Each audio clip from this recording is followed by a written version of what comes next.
안녕하세요. 8년간의 결혼 생활을 아이 하나 데리고 이혼한 30대 후반 주부이자 엄마 인사드립니다. 이혼한 지 2년째 접어들고 있고 사는 곳은 서울입니다. 원래 전업주부로 아이만 키우고 있어서 이혼 후 막막하기도 했었는데요. 지금은 예전부터 하고 싶었던 작은 공방을 운영하고 있어요. 정말 감사하게도 시간적인 여유도 누리고 있고 이혼의 아픔 같은 건 생각도 안 날 정도로 잘 살고 있습니다. 대학 교수로 재직 중인 남동생은 아직 미혼이라 저한테 도움을 많이 주고 있어요. 요즘은 결혼해서 아니다 싶으면 아이 갖기 전에도 금방 갈라선다죠? 바로 혼인신고 안 하고 사는 경우도 많다고 하고요. 물론 가장 좋은 건 결혼하기 전에 인연이 아니다 싶으면 정리하는 게 가장 좋은 거겠지만요.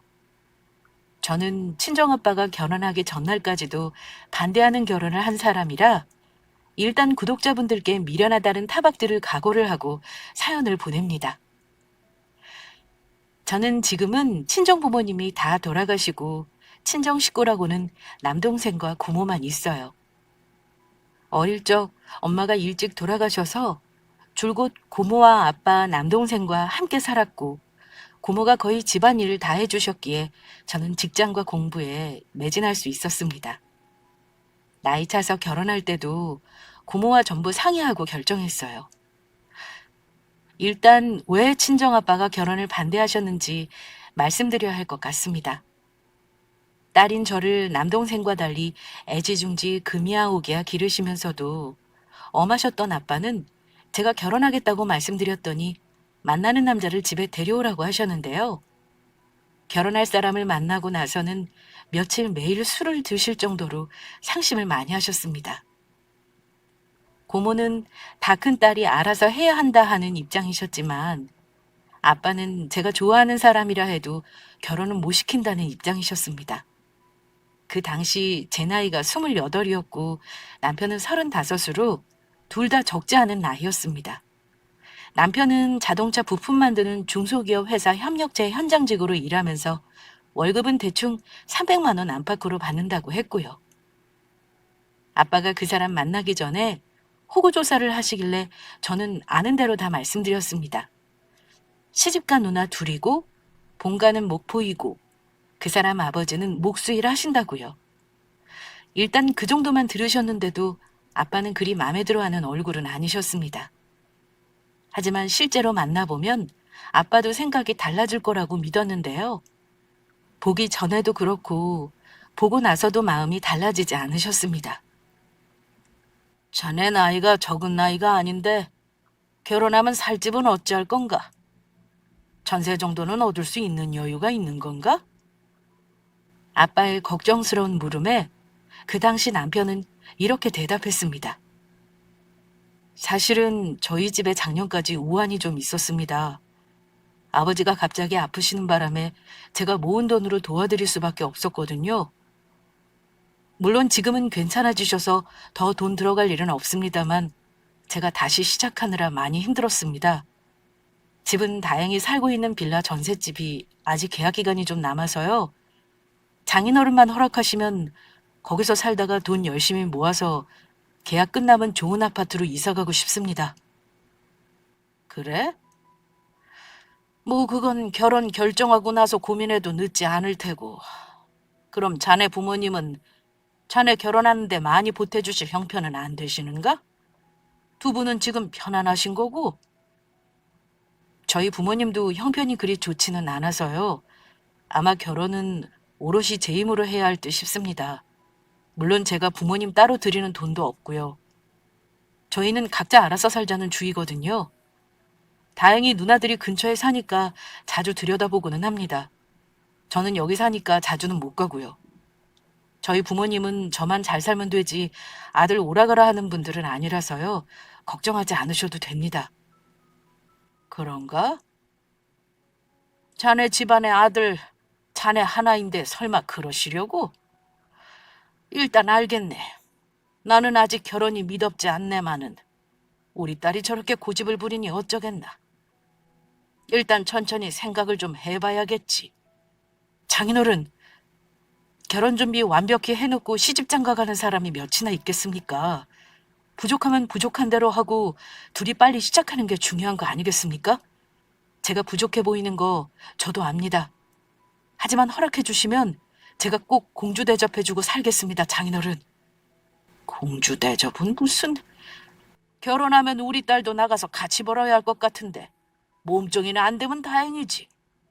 아직 우리 딸은 결혼할 준비가 안 된 것 같은데 말이야. 아빠는 제가 아직 결혼 준비가 안 되어 있다는 말씀을 하셨는데요. 사실 마음의 준비가 안 된 건 제가 아니라 아빠였던 것 같습니다. 그날 고모와 남동생은 아빠와 달리 남편을 마음에 들어 했는데요. 아빠는 얼굴 보고 나서도 저에게 이렇게 말씀하셨습니다. 이런 말 한다고 서운해하지 말고 혹시 너 다른 사람 소개해 줄 테니까 한번 만나볼 테냐? 아빠, 그건 만나는 사람한테 예의가 아니죠. 헤어지고 만난다면 모를까요? 전 싫어요. 너는 아빠가 볼 때 너무 경험이 없어. 모든 일이 경험이 얼마나 중요한지 아니? 그건 남자 만나는 것도 마찬가지야. 나는 네가 진지하게 만난다는 사람은 그놈이 처음인 게 불안하다. 솔직히 우리 집에 비해 조건이 좋은 것도 아니지 않니? 아빠는 네가 너랑 비슷한 가정환경 가진 남자 만나서 곱게 살길 바라는데 그게 어려운 일이냐? 아빠, 내가 결혼해서 험하게 살 일이 뭐가 있다고 일어나지도 않은 일을 벌써 걱정하고 그래요? 아까 보셨잖아요. 그 사람 성격도 서글서글하고 외향적이고 어른들한테도 잘하는 사람이에요. 무엇보다 저한테도 잘해주고요. 제가 좋아하는 사람이랑 결혼해야 행복한 건데 아빠는 왜 아빠 마음에 드는 사람을 저한테 강요하려고 하세요? 네가 아직 뭘 모르는구나. 어른이 반대하는 건 다 이유가 있는 거야. 네가 순진해서 뭘 잘 모르는 거야. 남자끼리는 서로 다 알아본다. 아빠가 볼 때는 순진한 부잣집 딸 구워 삶아서 어떻게든 결혼하려고 하는 놈으로밖에는 안 보여서 그래. 아빠는 직접 얼굴을 보고 나서도 저에게 다른 사람을 만나보라는 말까지 하셨습니다. 물론 저는 거절했고요. 그때는 눈에 콩깍지가 단단히 씌었던 때라 아빠는 물론이고 주변 사람들 조언이 하나도 귀에 들어오지 않을 때였습니다. 아빠가 하시는 말씀과 걱정을 다 알면서도 저는 왜 그 사람과 끝내 결혼을 하겠다고 고집을 부렸는지 모르겠습니다. 아빠가 속상해하는 결혼은 하고 싶지 않고 이성적으로도 아빠 말씀이 맞다는 걸 아는데도 결혼할 그 사람을 생각하면 그냥 지금처럼 큰 욕심 안 부리고 맞춰가면 잘 살 수 있을 것 같았습니다. 제가 결혼 전 아빠 반대를 이렇게 길게 말씀드리는 이유는요. 결론적으로는 모두 아빠 말씀이 맞았기 때문입니다. 이혼한 지금 돌아보니 아빠가 왜 그리 전 남편을 반대했는지, 아빠는 제가 못 봤던 그 사람의 다른 면을 어찌 보신 건지 참 그 해안이 대단하다는 생각이 듭니다. 어쨌든 저는 친정아빠 가슴에 대못 박으며 결혼을 했습니다. 결혼하자마자 뭐가 그리 급했는지 아이도 빨리 가졌고요. 시댁은 지방이라 멀기도 했고 시가 식구들은 저한테 잘해주셨습니다. 결혼 전 찾아뵀을 때랑 상견례 할 때 무조건 아들이 저에게 잘할 거라고 하신 분들이었어요. 결혼 준비하면서 제가 넉넉한 집안 딸이라는 걸 아시고는 저를 함부로 대하지도 않으셨고요. 자기들은 아무 신경 쓸 필요 없다면서 둘만 잘 살라고 몇 번을 말씀하시길래 저는 시부모님은 잘 만났구나 하고 내심 생각하고 있었는데요. 결혼하고 나서야 내가 정말 속은 거라는 걸 알았습니다. 일단 시댁이 지방이라 자주 안 가도 된다는 거요? 맞습니다. 시댁이 멀면 자주는 못 가요. 그런데 반대로 시부모님과 시누이가 신혼 초반에 한 달에 한두 번씩 번갈아 가며 올라오셨다는 게 문제였죠. 부모님은 큰 병원에 가고 싶다는 핑계로, 시누이들은 서울 사는 친구들을 만나고 싶다는 둥 호캉스를 하고 싶다는 둥 저희 집을 마치 숙소처럼 이용하셨습니다. 아이 낳기 전이야 저 혼자니 싫어도 꾹 참았습니다만 아이 낳고 나서는 정말 죽을 맛이더라고요. 제가 힘들다고 말하면 남편은 절대 제 편을 들어주는 법이 없었습니다. 아니, 제가 왜 힘든지를 이해 자체를 못했어요. 우리 엄마가 오시면 너 반찬도 해주시고 누나들도 애 봐주려고 하는 건데 뭐가 힘들어. 원래 하던 밥 조금만 더 하면 되는 거잖아. 그것도 가끔이어야지. 한 달이 멀다고 돌아가면서 올라오시면 그때마다 내가 모시고 다니면서 돈 쓰고 밥 사고 다 하는 건 몰라? 길 모르신다고 내가 운전까지 다 해야 하는 거 나도 힘들어. 그 돈이 얼마나 된다 그래. 하여튼 돈 있는 사람들이 더하다는 말이 맞아. 당신 우리 어머니랑 누나한테 쓰는 돈이 아깝냐? 돈 아까워서 힘들다는 게 아니잖아. 당신은 당최 내 입장을 이해 안 하려고 하는구나. 어머니가 올라오시면 나한테 뭐라 그러는지 알기나 해? 제가 아무리 말해도 소용없었습니다. 남편은 자기 엄마와 누나들이 저를 어떤 식으로 대하는지 모르고 제가 시댁 식구를 무시하고 싫어한다며 자존심 상해했습니다. 신혼 때부터 살던 집은 남편이 원래 총각 때부터 살던 오래된 빌라였는데 방이 겨우 2개뿐입니다. 화장실은 하나이고요. 그러니 당연히 식구들이 오면 불편하죠. 시어머니는 당신도 우리 집이 불편하셨는지 올라오실 때마다 이사는 언제 가냐는 말을 하셨습니다. 애 더 크기 전에 이사해야 하는 거 아니냐? 이 집은 아들이 혼자 살 때나 편한 거지 애 낳고 기르려면 좁아서 안 돼. 올라올 때마다 느끼는 거지만 나도 불편하구나. 근데 내가 듣기로는 네 친정아버지가 서울에 집도 있으시다며? 한두 채가 아니라 그러던데 그중에 하나 더 살게 안 해주신다니? 니들 결혼할 때 내가 해주는 게 없어서 뭐라 못했지만은 이제는 상황이 달라졌잖아. 니들 이렇게 힘들게 사는데 친정아빠가 도와주신다고 안 해? 어머니, 저 아빠한테 도와달라는 말 못해요. 저희 힘으로 살겠다고 했는데 최대한 노력해야죠. 얘는? 너 그러다가 네 남동생한테 다 뺏긴다. 다른 건 몰라도 집은 하나 네 앞으로 해주실 만한 거잖아. 기왕 도와주신다고 하면 제일 비싼 서울집으로 해달라고 미리미리 말씀드려 놓는 게 어떠니? 어머니, 우리 아빠 집이랑 재산 있는 거에 왜 그리 관심이 많으세요? 얘기한 적도 없는데 어찌 아신 거고요. 혹시 지호 아빠가 말한 거예요? 아범 말로는 네 친정아빠가 안 그래 보여도 상당한 재산가라고 하던데 돈 한 푼 쉽게 안 쓰게 생긴 양반인데 참 대단하시네. 너는 좋겠다. 친정아버지처럼 비빌 언덕이 있어서 말이야. 우리 아들한테 나는 그런 걸 못 해줬는데 처가라도 잘 산다니까 내가 너무 기분 좋지 뭐니. 시어머니는 대놓고 우리 집 재산을 탐내는 듯한 말들을 물어보셨고 심지어 원래 결혼 생활은 친정 도움 받으면서 하는 거라는 망언도 서슴지 않고 하셨습니다. 아마 어머니는 남편으로부터 친정아빠에 대한 정보를 꽤나 많이 들으셨던 것 같습니다. 시어머니는 결혼 전에 예단도 간소하게 하자던 분이었는데요. 결혼 준비하며 함 채워줄 돈이 없으니 예단을 생략하자고 하셨지만 우리 고모는 여자가 아무것도 안 해가면 책 잡힌다더라며 간소하게 현금 예단이라도 해야 한다며 1,000만 원 보내라고 하신 적이 있습니다. 그런데 결혼 전에는 그러셨던 분이 결혼하고 나서는 저에게 뭐라고 하셨냐면요.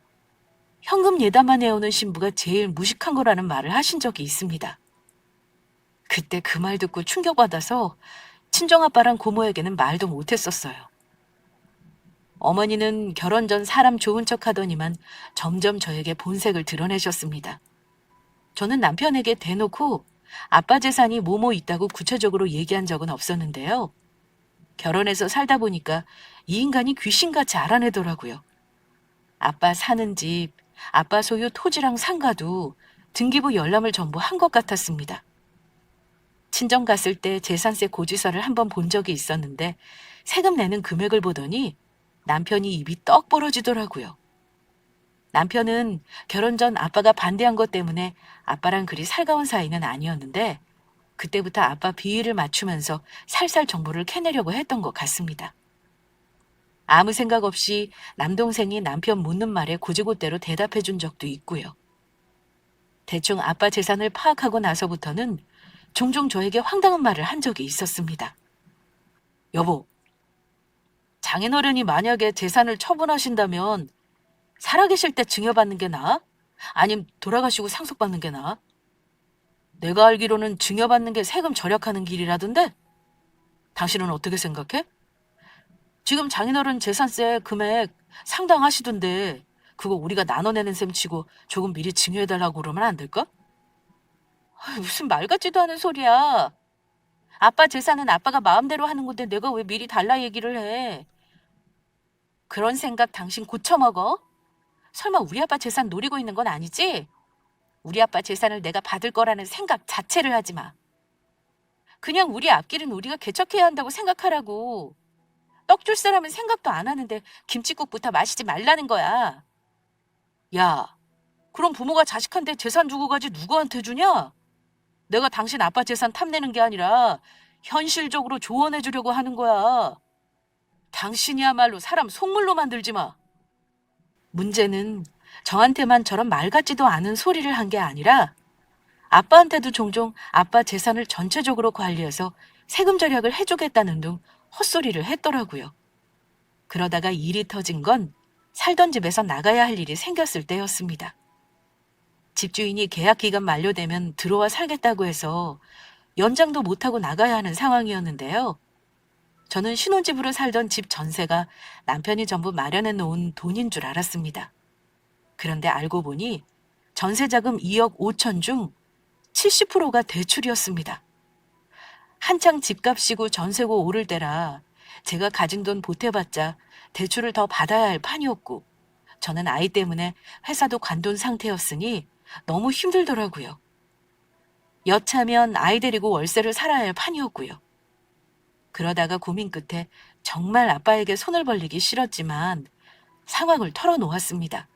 그랬더니 아빠는 생각보다 너무나 쉽게 저를 이해해 주셨습니다. 그렇게 힘들면 아빠한테 진작 말했어야지. 혼자 얼마나 속을 끓였니? 김서방 이놈은 왜 솔직히 말을 처음부터 안 한 거야? 지가 해결 못할 거면은 어디서 빚이라도 끌어와서 너랑 애를 책임져야 할 거 아니냐? 아빠, 이제 와서 그런 말이 무슨 소용이에요. 닥친 건 일단 해결해야죠. 저는 대출 안 받고 가진 돈으로 월세 들어갈 생각도 했는데 그러면 생활비가 문제고 이래저래 너무 골치가 아파요. 월세라니? 그럴 필요 없어. 애 데리고 월세 전전하는 꼴은 아빠가 못 본다. 아빠가 마침 2달 뒤에 계약 끝나는 집이 있다. 김서방 직장에서도 가까우니까 거기 들어가서 자리 잡을 때까지만 살아. 대신 명의는 아빠한테 놔둘 거니 그렇게 알아라. 내가 너한테 주고 싶어도 못 줘. 줬다가는 김서방 이놈이 가만히 안 놔둘 게 분명하거든. 저는 아빠가 무슨 걱정을 하시는지 충분히 알고도 남았습니다. 아빠한테 너무 죄송하더라고요. 아무리 결혼을 반대하셨어도 속으로는 제가 행복하게 살기를 바라셨을 텐데 제가 친정에 도움 청하는 거 보고 가슴이 찢어지셨을 겁니다. 아빠 도움으로 저는 집 문제를 무사히 해결했습니다. 열받는 건 제가 혼자 소갈이 하는 동안 남편은 아무런 노력을 안 했다는 겁니다. 제가 집 문제를 아빠에게 도움받기로 했다고 말했을 때 한다는 말이 거봐, 당신이 말하니까 장인어른이 도와주시잖아. 내가 이럴 줄 알고 가만히 있었던 거야. 근데 여보, 그 아파트 시세 엄청난 거 아니야? 서초동이면 장난 아닐 텐데 나중에 살다가 우리한테 주신대? 더 오르기 전에 차라리 주셨으면 좋겠다. 그렇지. 김칫국 마시지 마. 아빠가 우리 자리 잡을 때까지만 살라고 하셨어. 제발 부탁인데 당신 우리 아빠 재산 공짜로 얻을 생각 말고 나랑 우리 아기 먹여 살릴 생각을 좀 해. 살다 보면 다 주게 되어 있다. 두고 봐. 내 말대로 되는지 안 되는지. 대놓고 욕심 부리는 남편 보면서 속물 같은 모습에 정이 떨어지더라고요. 이사하고 그 집 살면서 남편은 부동산 주인하고 친하게 지내며 마치 자기가 주인인 양 행세했습니다. 집값이 오르면 그렇게 좋아하더라고요. 그러면서 참 꾸준하게도 저를 조르더라고요. 애 초등학교 가기 전에 명의 이전 해달라고 친정아빠에게 부탁하라면서 말입니다. 심지어 시어머니도 이사한 후 오셔서는 남편과 똑같은 말로 저를 괴롭혔습니다. 물론 저는 매번 들은 척도 안 했습니다. 아빠 집에서 사는 동안 내내 시달렸던 게 명의 이전 해달라는 거였는데 나중에 남편은 더 황당한 요구까지 했습니다. 남편 직업이 비전 없다는 건 친정아빠가 결혼 전부터 말했던 건데요. 아니나 다를까 남편은 갑자기 회사를 그만두고 사업을 하겠다고 고집을 부리며 사업자금 해달라는 말로 저를 괴롭혔습니다. 저더러 아빠한테 부탁하라는 압박이었죠. 씨알도 안 먹히니 남편 놈은 저와 친정에 갔을 때 아빠에게 대놓고 말했습니다. 장인어른, 저 집 담보로 대출 좀 받아주시면 안 되겠습니까? 제가 준비하고 있는 사업이 있는데요. 자금이 필요해서요. 퇴직금 다 때려 넣어도 한 2억 정도는 더 필요한데 다른 데서 빌리느니 집 담보 대출 받아서 제가 갚는 게 나을 것 같아서요. 뭐? 김서방, 자네 그 집이 내 집인 건 알고 하는 말인가? 무슨 맡겨놓은 돈 찾듯이 대출을 해달라는 거야? 절대 안 되네. 저희한테 집 명의를 안 해주시니까 이렇게 부탁하는 거죠. 그냥 우리 가지라고 이 집 주셨으면 제가 이런 부탁도 안 할 거 아닙니까? 그럼 장인어른 돈으로 좀 빌려주십시오. 제가 다달이 이자까지 져서 갚을게요. 한 번만 도와주세요. 내가 이럴 줄 알았지. 집 명의 해줬으면 자네는 당장 대출 뽑아 먹었을 사람이야. 이럴 거 알고 안 해준 거네. 그리고 절대 자네한테 그런 큰 돈은 못 줘. 돌려받지도 못할 돈을 내가 왜 주겠나? 장인어른, 정말 너무하십니다. 다른 집들은 돈 있으면 딸 잘 살라고 펑펑 다 퍼주는데 대체 왜 장인어른은 다 틀어지고 자식들한테 한 푼을 안 주시는 건데요? 김서방 자네 때문이지. 돈 우습게 알고 이렇게 와서 달라는 놈이 안 봐도 뻔한 거 아닌가? 내 딸이 애 낳고 살아주는 것 때문에 그나마 집에 살게 해줬다는 것만 알아두게. 나한테서 돈 가져갈 생각은 앞으로도 안 하는 게 좋을 걸세. 그날 남편과 친정아빠는 한참을 실랑이 했습니다. 하지만 돈 가진 사람이 승자인 거 아시죠? 결국 남편은 아빠에게서 한 푼도 도움을 받지 못했습니다. 집에 와서 남편은 아빠 욕을 엄청 했습니다. 구두쇠, 짠돌이, 입에 담을 수 없는 욕까지요. 당연히 저랑은 부부싸움을 심하게 했고요. 그 사건 이후로 남편과 아빠는 사이가 완전히 틀어지고 말았습니다. 명절이며 아빠 생신이며 가지도 않았고 몇 년을 그렇게 모른 척하고 지내더라고요. 저는 그때 이혼 생각을 무척 많이 했습니다. 아이가 어린 것이 마음에 걸린 나머지 매번 싸우면서 이혼하자고 하다가도 주저앉고 또 주저앉고 몇 번을 그랬는지 모릅니다. 남편은 회사를 몇 번이고 그만두겠다 했고 그 문제로 부부 사이도 좋지 않았습니다. 아빠 역시 사위랑 틀어지고 나서 크게 상심하셨고 제 걱정을 많이 하셨어요. 70 넘은 나이에 은퇴도 못하시고 사업을 하셨는데 한두 해 사이에 건강이 굉장히 안 좋아지시기까지 했습니다. 그러다가 집에 갑작스레 우환이 생기고 말았습니다. 아이가 5살 때 친정아빠가 갑자기 담담 진단을 받으신 겁니다. 저랑 동생은 아빠 암 치료받는 거에 집중하기로 하고 돌아가면서 아빠를 돌보기로 했습니다. 저는 암이 수술하면 그래도 가망성이 있는 병인 줄 알았는데요. 담도암은 예후가 좋지 않은 암이라고 하더라고요. 치료 의지를 보이셨지만 진단받고 항암하시면서 급속도로 상태가 안 좋아지셨습니다. 저는 아직도 아빠 아프실 때 얘기를 잘 못해요. 그때를 떠올리면 너무 가슴이 아파서요. 아빠가 아프신데도 남편은 형식적으로 병원 방문만 몇 번 했을 뿐 제가 힘들어하는 거 한 번도 도와준 적이 없었습니다. 아니, 오히려 아빠가 빨리 죽기를 바라는 걸로 보였습니다. 아빠는 아프신 와중에도 장가 못 간 남동생보다는 제 걱정을 많이 하셨습니다. 나 아픈 거보다 너 잘 사는 거 못 본 게 아빠가 너무 마음이 아파. 나는 김서방을 믿지를 못하겠다. 나 죽으면 너 더 우습게 보고 마음대로 하려들 거 뻔히 보이는데 도저히 눈을 편히 감을 수가 없을 것 같아서 그래. 아빠, 지금은 내 걱정할 때가 아니에요. 일단 아빠 건강부터 되찾고 봐야지. 그런 걱정은 나은 다음에 실컷 해도 늦지 않아요. 나는 절대 그놈이 너 휘두르는 꼴 못 보겠다. 혹시 내 재산이 한 푼이라도 네 손에 돈 들어가면 분명 그놈이 다 걷어낼 게 뻔해. 그건 너도 알지? 너 힘들게 사는 게 마음 아파서 아빠가 재산을 주고 싶어도 김서방 그놈 때문에 못 주겠다는 거다. 네가 서운해도 어쩔 수가 없어. 아빠는 병이 깊어지면서 주변 정리를 시작하셨는데요. 유언장도 수정하고 재산을 차근히 처분하기 시작하셨습니다. 아빠가 재산 정리하시는 건 귀신같이 알고 남편은 관심을 기울이기 시작했는데요. 병원에 몇 번 오지도 않던 인간이 한 번은 아빠를 찾아와서 저랑 동생이 있는데도 대놓고 이런 말을 하더라고요. 장인어른, 나중에 돌아가시고 나면 자식들이 재산 싸움하지 않게 정신 온전할 때 재산 좀 정리해 주세요. 제 이름으로 달라는 게 아니고요. 어차피 이 사람한테 나눠주실 거 아닙니까? 처남도 그렇게 생각하지. 장인어른 살아계실 때 물려받는 게 여러모로 세금 문제도 이득이더라. 저와 남동생은 경악스러웠습니다.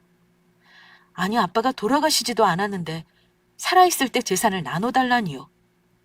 동생은 저 결혼하고 나서 매영에게 처음 화를 냈습니다. 매영, 말이 너무 심하시네요. 아버지가 상태 안 좋으신 것도 힘든데 지금 죽으라고 고사 지내십니까? 잘 찾아오지도 않다가 와서 무슨 재산 얘기를 하세요? 그건 우리 아버지가 하실 일이니까 참견 마세요. 누나 대체 매영하고 대화는 하고 사는 거야? 왜 내가 이런 꼴을 봐야 해? 저는 그때 사람을 죽이고 싶은 기분이라는 게 뭔지 처음 느껴봤습니다. 아빠는 남편 말을 가만히 듣고 계시더니 자네가 신경 쓸 거 없네. 안 그래도 유언장 다시 작성했어. 나는 내 재산 딸한테는 하나도 안 나눠줄 거니 그런 줄이나 알아. 자네 이러는 거 보고 내가 줄 것 같나? 꿈 깨라 이 말이네. 나는 딸한테 재산 주면 자네가 다 빼앗을 거 알아. 뻔히 알면서 내가 딸한테 주겠나? 나는 아들한테 다 주고 갈 거니까 그렇게 알아. 이렇게 말씀하셨습니다. 동생은 알고 있었는지 별로 놀라지 않았지만 남편은 눈이 휘둥그레지면서 따지고 들었습니다. 이런 법이 어딨냐는 둥, 엄연히 딸 자식에게도 권리가 있다는 둥 하면서요. 하지만 유언이라는 건 전적으로 작성하는 사람의 유지를 따라야 한다는 거 아시죠? 솔직히 말하면 저도 살짝 아빠 말에 서운한 거 있긴 했습니다. 하지만 아빠 하시는 말이 다 맞다고 생각했습니다. 남편 놈이 아픈 아빠에게 찾아와서 재산 내놓으라고 따지는 거 보니 아빠가 저에게 준다고 해도 받아야겠다 싶었네요. 아빠는 그 후로 1년을 조금 넘게 투병하시다가 돌아가셨습니다. 저와 동생 그리고 하나뿐인 고모는 슬픔 속에서 아빠 장례를 치렀고 저는 내내 정신을 못 차릴 정도로 많이 울었습니다. 그런데 장례식에 시댁 가족들이 왔을 때 저는 소름 끼치는 장면을 보고 말았습니다. 조문을 마친 시가 식구들이 한 테이블에 모여 있었는데요. 제가 다른 손님들 맞이하느라 바쁘다가 잠깐 쳐다보니 남편이 웃고 있는 겁니다. 저는 울고 있는데 남편은 웃고 있었어요.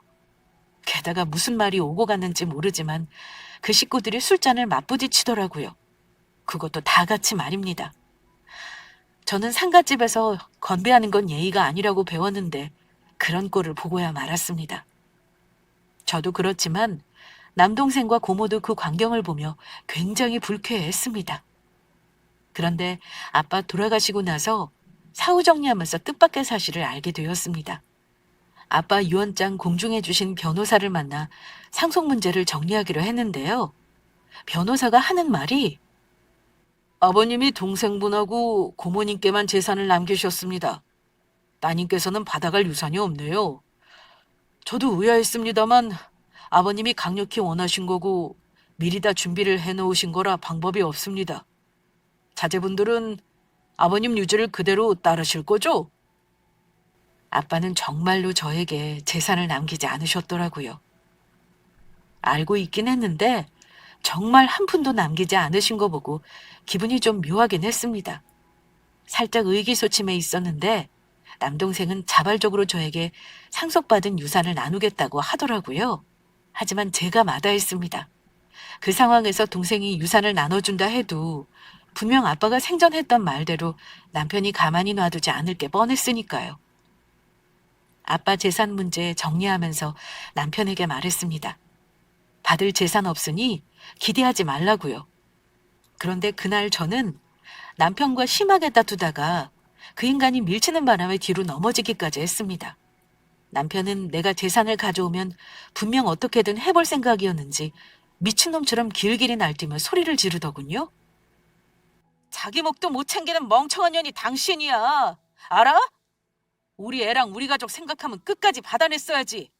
자기 받을 걸 포기하냐? 소송이라도 해야 할 거 아니야. 그 돈이 네 돈이니? 내가 포기하겠다는데 왜 당신이 난리인데? 야, 됐고. 그냥 우리 관두자. 나는 더 이상 시간 낭비 못해. 그냥 이혼해. 너는 너대로, 나는 나대로 살자 이거야. 이게 당신 진심이니? 나는 당신이 못되게 굴어도 우리 애 때문에 참고 이날 이때까지 살았어. 내가 재산 못 물려받으니까 이혼하자 이거야? 당신은 책임감이라고는 눈꼽만큼도 없고 남의 떡 빼앗으려는 욕심만 많은 사람이야. 한마디로 도둑놈 심보만 가득한 사람이라고. 나는 당신 가진 거 없어도 나 좋다는 거 하나 보고 결혼한 건데 어쩜 이렇게 사람을 배신해? 결혼할 사람 돈 버는 건 당연한 거 아니야? 내가 속물 아니라고? 장인어른은 겉으로만 너 챙겨주는 척했지 결국은 아들한테 다 주실 생각이었네. 당신 가족한테도 버림받아서 거지꼴 된 너를 내가 같이 살아야 하냐? 그동안은 받을 재산 생각해서 꾹 참은 거야. 다 짜증나니까 이혼해, 이혼! 남편 놈은 제가 유산이 없다고 하니 결혼을 유지하지 않겠다고 하더군요. 애는 안중에도 없었고요. 저는 남편 속내를 그날 한 번 더 확인한 셈이었습니다. 그래서 바로 제가 이혼 서류 준비해서 협의 이혼 서류에 도장을 찍었네요. 양육비란 재산여비도 쉬웠습니다. 애는 당연히 제가 키우는 것이고 나눌 재산도 몇 푼 되지도 않았으니까요. 아빠 명의 집에서 저는 계속 살기로 했고 남편 놈은 이혼 전 진즉에 짐을 싸서 나갔습니다. 웃긴 건 이혼할 때는 정말 냉정하게 망설이지도 않고 일사천리로 진행하더군요. 숙려 기간을 거쳐 남편과 저는 6개월 만에 남남이 되었습니다. 힘든 이혼 과정 동안 제 남동생과 고모가 옆에서 힘이 되어주셨어요. 주변 정리가 대충 끝날 때쯤이었는데 어느 날 남동생이 그러더라고요. 누나, 오늘 변호사님 좀 만나기로 했는데 시간 되지? 변호사님?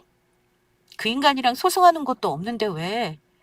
글쎄, 이따가 만나보면 알아. 남동생은 무슨 일인지 싱글거리며 말하더라고요. 갑자기 웬 변호사? 하며 마지못해 남동생에게 이끌려 변호사 사무실에 가는데요. 예전에 아빠 유언장과 상속 문제를 처리해 주신 그 변호사님이셨습니다. 저를 보시더니만 웃으시면서 이러시더라고요. 이혼하셨다는 말은 들었습니다. 그동안 마음고생 참 많으셨겠네요. 네, 지금은 오히려 결혼했을 때보다 마음이 편하네요. 동생이 도와주고 있어서 미안할 뿐이죠. 근데 제가 아직 경황이 없어서 아무것도 못하고 있어요. 오늘 보시자고 한 이유가 뭔지 물어봐도 될까요? 그러자 변호사님이 서류 더미와 함께 종이봉투 한 장을 내미시더라고요. 열어보시죠. 저는 대개 아버님이 대단한 분인 줄은 알았지만 이렇게 해안이 있는 분인 줄은 몰랐네요. 저는 무슨 말인지 영문을 모른 채 변호사가 내미는 봉투를 열었습니다. 그런데 봉투 안에 든 건 다름 아닌 아빠의 친필 편지와 제가 처음 보는 유언장이었습니다. 대체 이게 뭐죠? 아버님이 따님이 너무 걱정되셨는지 사위가 절대 모르게 해야 한다며 진짜 유언장은 따로 작성해 놓으셨어요. 이건 따님도 모르셨을 겁니다. 남동생에게만 돌아가시기 한 달 전쯤 말씀하셨고요. 아버님은 고모님께 남긴 상가 빼고 따님하고 남동생한테 정확하게 반반 재산을 나눠 놓으셨어요. 덕분에 남동생분이 그동안 도장 가지고 오가느라 고생 많이 하셨네요. 이제 정리가 다 돼서 말씀드리는 겁니다. 알고 보니 아빠는 제가 걱정되셔서 유언장을 이중으로 작성하시고는 저 모르게 진짜 유언장으로 집행을 하라고 변호사님께 부탁하셨던 겁니다.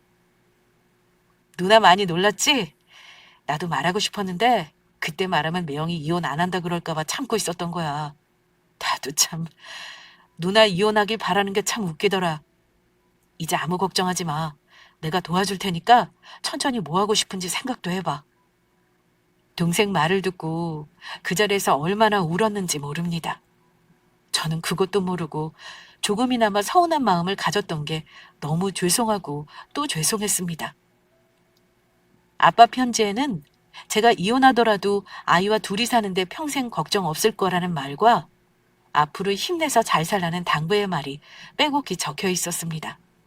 또 생전에 내 앞에서 재산 안 주겠다는 말을 한 거에 대한 진심을 적어 놓으셨더라고요. 저는 아빠가 남긴 편지를 쥐고 한참을 울었습니다. 확인해 보니 아빠가 자리 잡을 때까지 살게 해주신 집은 이미 제 명의로 등기가 되어 있더군요.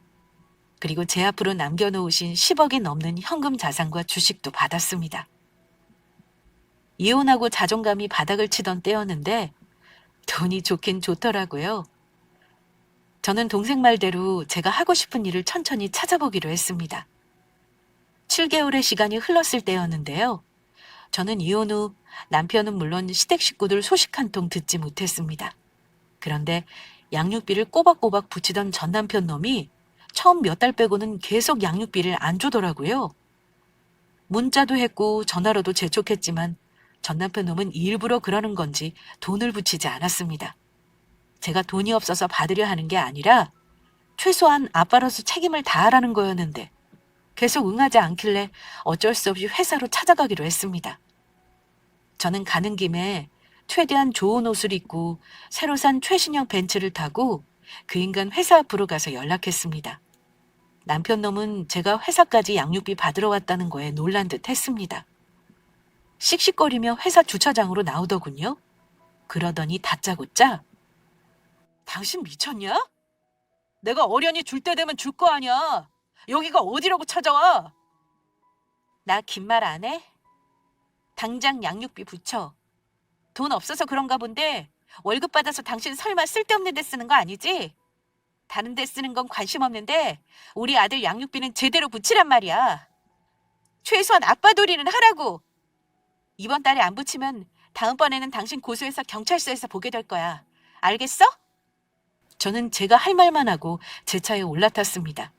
그런데 제가 벤치에 올라타는 걸 본 그 인간이 놀란 듯 바뀌더라고요. 당신 이제 먹고 살만한가 봐? 나랑 이혼하더니 차가 외제차로 바뀌었네? 먹고 살만한 정도가 아니니까 샀겠지. 당신이랑 이혼하고 나서 사정이 좋아지더라. 전 남편의 의아한 얼굴을 보니까 저도 참 심보가 못 됐는지 한 방 먹이고 싶은 마음이 들더라고요. 이혼한 마당에 무서울 것도 없겠다 싶어서 저는 전 남편 얼굴을 똑바로 쳐다보며 말했습니다. 당신이랑 이혼하고 나서 아빠가 나한테 남겨주신 재산이 따로 있다는 걸 알았거든. 평생 먹고 살 걱정 안 해도 될 만큼 말이야. 내가 하고 싶었던 공방 차리려고 준비하고 있고 당신이 그렇게 탐냈던 그 집도 이제는 내 거야. 나 돈 있다고 해서 양육비 안 줄 생각하지 말고 꼬박꼬박 붙여라. 저는 차문을 닫고 출발하려고 했습니다. 그때 갑자기 전 남편이 다급하게 차문을 붙잡더군요. 지호 엄마! 잠깐만. 오늘 잘 왔다. 내가 당신한테 꼭 할 말이 있었거든. 당신이 와줬으니까 내 할 말은 해야겠다. 사실은 나도 이혼하고 나니까 애도 보고 싶고 당신도 보고 싶고 너무 힘들더라. 당신이 재산 받았다고 해서 이러는 거 절대 아니야. 내 마음 절대 오해하지 말고 들어줘. 우리 애를 생각해서 그냥 다시 합치는 거 어때? 당신도 아들 혼자 키우는 거 만만치 않을 거야. 온 김에 내 말 다시 한번 생각해주라. 응? 어쩜 이리 태세전환이 빠를 수가 있는지. 전 남편은 제 처지가 바뀐 걸 알고는 바로 저를 붙잡고 다시 시작하자는 말을 하는 겁니다. 하지만 생각은커녕 솔직히 그 인간 얼굴 다시는 보고 싶지도 않았습니다. 무슨 개소리니? 내 대답은 말 안 해도 알지? 내가 미쳤다고 지금 와서 당신이랑 합쳐? 혼자 사니까 이렇게나 속이 편한데 말이야? 당신이랑 살면서 재산 달라는 말에 들들 볶일 일 있니? 미안한데 당신은 이제 다른 돈 많은 여자 잘 찾아봐. 내가 양육비 때문에 연락할 일 없게 해줘. 그럼 난 간다? 여보, 지금 엄마, 잠깐만 기다려. 아유, 우리 이러지 말고 다음에 회사 밖에서 약속 잡고 한 번 더 만나자. 어? 오늘 이후로 당신 만나는 일은 아무래도 경찰서일 것 같네. 나한테 연락하지 말고 돈이나 붙여. 저는 망연자실한 표정의 그 인간을 뒤로 하고 멋지게 운전해서 집으로 돌아왔습니다. 아빠 재산 받았냐는 건 말 안 해도 되는 거지만 그 인간이 저를, 아니 제 재산을 아까워하는 거 보니 솔직히 너무 통쾌했습니다. 저는 그 후 한동안 전 남편의 전화와 문자에 시달렸습니다. 계속 재결합 운운하며 구구절절하게 문자를 보냈고요. 계속 무시하다가 한 번은 남동생의 전화를 받아서 난리를 한 번 친 적도 있었습니다. 집 앞에 나타나면 경찰에 신고할 생각까지 했는데 남동생이 놓은 으름장에 겁을 먹었는지 다행히 그 뒤로 지금까지 아이를 핑계로 재결합하자는 연락은 없네요. 자기가 차지하려고 했던 친정아빠 돈을 가질 수 없다는 거 알고 자식이고 마누라고 다 팽개치고 이혼하자고 한 못된 인간과 잠시 살았던 제 자신이 멍청하고 불쌍하고 그러네요. 지금은 아이 잘 키우며 살 생각만 하려고 합니다. 돌아가신 친정아빠 말 안 듣고 결혼한 거 솔직히 후회합니다. 하지만 제가 선택한 삶이었으니 누굴 원망하겠어요? 다 제 잘못이죠. 그래도 아빠 덕에 경제적인 어려움 없이 사는 걸 다행이라고 생각합니다. 저는 앞으로 하늘에서 보고 계신 아빠가 속상하지 않게 열심히 살겠습니다. 저의 이혼 사연은 여기까지 하겠습니다. 긴 사연 끝까지 들어주셔서 감사합니다.